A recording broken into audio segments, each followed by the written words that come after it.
Hello everyone, আসসালামু আলাইকুম। Nasrin crafts and ব্লগসের পক্ষ থেকে আপনাদের সবাইকে অনেক অনেক শুভেচ্ছা জানাচ্ছি আমার আরও একটি লাইফস্টাইল ব্লগ ভিডিও দেখার জন্য। আশা করি যে যেখান থেকে আমার এই ভিডিওটি দেখছেন আল্লাহ তাআলার অশেষ রহমতে ভালো আছেন। আমিও আলহামদুলিল্লাহ ভালো আছি। প্রতিবারের মতো এবারও আমার সিম্পল লাইফস্টাইল ব্লগ ভিডিও নিয়ে আপনাদের সঙ্গে আবারও হাজির হয়ে গেলাম। আর এখন হচ্ছে সন্ধ্যার নাস্তা তৈরি করছি।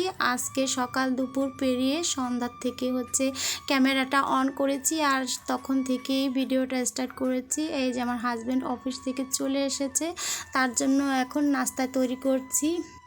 এমনিতেই তো আমার ছেলে বাড়িতে ছিল না, তাই নিয়ে মন খারাপ। এখন হচ্ছে আবার আমার মেয়েও বাড়িতে নেই। মেয়ে হচ্ছে ওর মামাতো ভাইয়ের জন্মদিন, বার্থডে ছিল, সেটাই সেলিব্রেট করতে গিয়েছে।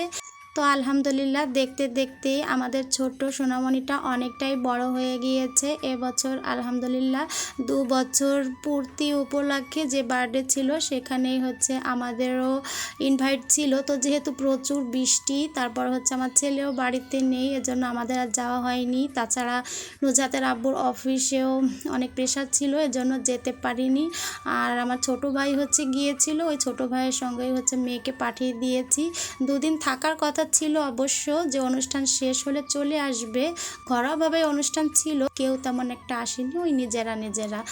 তো 2 দিন থাকার পরে আমার ভাইয়ের মেয়েটাও খুব বলছে যে থাকুক, ভাবিও বলছে যে স্কুলের তো পরীক্ষা শেষ হয়ে গেছে, তো এখন 2 দিন থাকুক।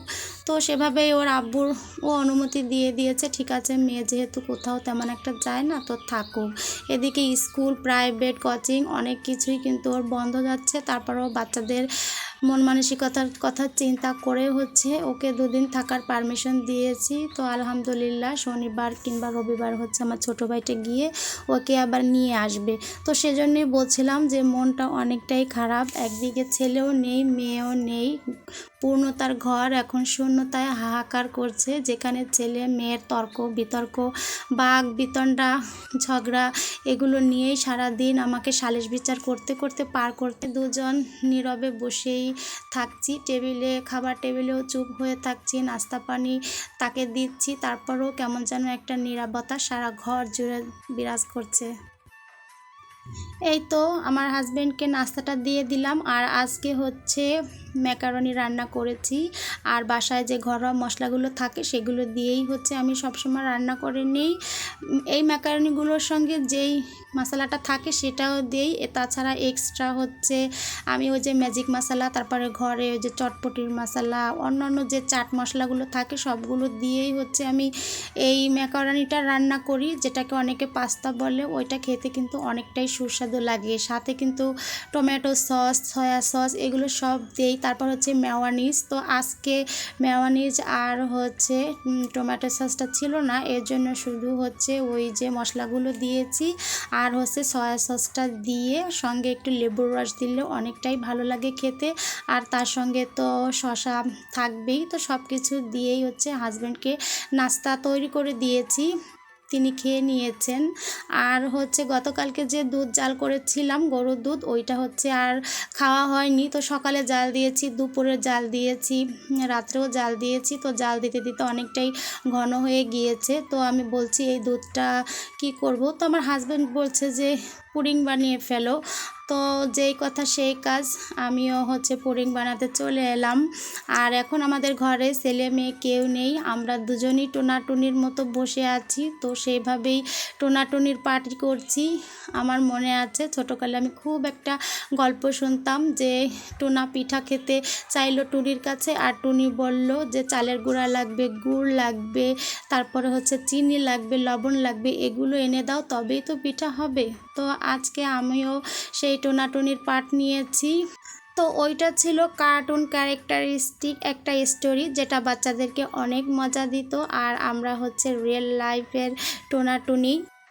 এখানে টোনাকে কিন্তু বাজার থেকে কিছুই আজকে আনতে হয়নি, ঘরোয়া পদ্ধতিতে যেই উপকরণগুলো ছিল সেগুলো দিয়েই হচ্ছে আমি যে টুনির ক্যারেক্টারটা করছি তো সেভাবে পুডিংটা বানিয়ে নিচ্ছি। আর এই পুডিংটা বানানোর জন্য খুব বেশি উপকরণ লাগে না, শুধু দুধ, ডিম, চিনি, লবণ, একটু মিষ্টির ব্যালেন্সের জন্য, আর হচ্ছে লাগে হচ্ছে এলাচের গুঁড়ো যাতে ডিমের গন্ধটা না আসে। তো আমি এখানে একটু ভ্যানিলা এসেন্স দিয়ে দিয়েছি। এখানে আমি 1 কেজি দুধ জাল করে প্রায় 600 গ্রামের মতো করে নিয়েছি।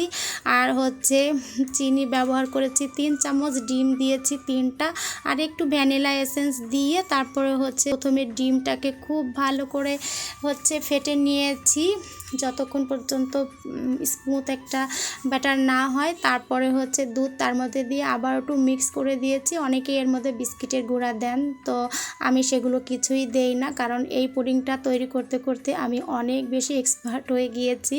তো ওইগুলো আমার আর কিছু ব্যবহার করতে হয় না। আর আলহামদুলিল্লাহ আমার পুডিংটা কিন্তু খুবই পারফেক্ট হয়। এই তো ক্যারামেলটা আগেই তৈরি করে সেট করে নিয়েছিলাম পুডিং বাটিতে। ওইখানে এখন এই দুধের মিক্সচারটা ঢেলে দিয়ে এখন হচ্ছে প্রেশার কুকারে আজকে পুডিংটা তৈরি করব। আমি সবসময় পুডিংটা প্রেশার কুকারে তৈরি করি। ওই যে সামান্য একটু পানি দিয়ে পুরানো যে স্ট্যান্ডটা ছিল ওইটাই হচ্ছে প্রেশার কুকারের মধ্যে দিয়ে দিয়েছি। আর তারপর হচ্ছে পুডিংয়ের বাটিটা দিয়ে প্রেশার কুকারের মুখটা আটকে দেবো।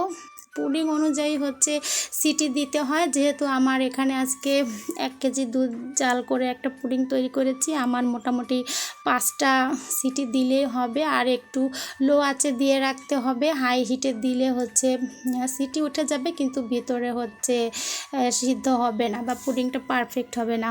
এই তো আলহামদুলিল্লাহ 5-6টা সিটি দিয়ে নিয়েছি। আর আমি তো গরম গরমই পুডিং সবসময় সার্ভ করি, কারণ হচ্ছে ফ্রিজে রেখে ফ্রোজেন করা পুডিং আমার হাজব্যান্ড হচ্ছে খেতে পারে না। ওই জন্য আমি হচ্ছে বাচ্চারাও ঠিক একই, যখনই পুডিং হয় ইনস্ট্যান্ট আমি ওইটাকে মোল্ড আউট করে সবাইকে সার্ভ করে দেই। তো আজকের পুডিংটাও আলহামদুলিল্লাহ ভালো হয়েছিল, কিন্তু একটা ভুল আমি করেছিলাম যে ভিডিও করতে করতে আমার খেয়াল ছিল না যে পুডিংটা যখন মোল্ড আউট করব তার আগে হচ্ছে ছুরি দিয়ে চারিপাশ থেকে একটু কেটে নিতে হয়। তো ওইটা আমার খেয়াল ছিল না, যার কারণে কিন্তু পুডিংটা সাইড থেকে একটু ভেঙে গিয়েছে। তবে আলহামদুলিল্লাহ পুরোটাই যে ভেঙে যায়নি এটাই অনেক শুকরিয়া। তো আলহামদুলিল্লাহ পুডিংটা কিন্তু একদমই পারফেক্ট হয়েছে। জাস্ট আগে নাইফ দিয়ে আমি চারি সাইডটাকে ছাড়িয়ে নিইনি, ওইটাই আমার ভুল ছিল।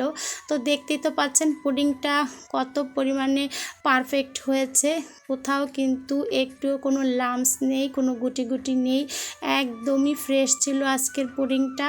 তো এই তো এখন টোনাকে হচ্ছে পুডিংটা দিয়ে দিব। আর আমার টোনা যখনই আমার কাছে কোনো কিছু খেতে চায় আমি কিন্তু ইনস্ট্যান্ট যতটা সম্ভব তাড়াতাড়ি করে যতটাই পরিশ্রম হোক না কেন সেইটাই তার সামনে নিয়ে হাজির করার চেষ্টা করি। এই যে দেখুন মাশাল্লাহ পুডিংটা কতটা সফট হয়েছে, আর আলহামদুলিল্লাহ খেতেও এত পরিমাণে টেস্টি হয়েছিল যে না খেলে কিন্তু কেউই বুঝতে পারবেন না। এই তো টোনা পুডিং খেতে চাইলো আর টুনি তা তৈরি করে দিবে না, তা আবার হয় নাকি। এই তো আলহামদুলিল্লাহ তাকে নাস্তা দিয়েছি, নাস্তা খাওয়ার পর আবার পুডিং তৈরি করে দিয়েছি।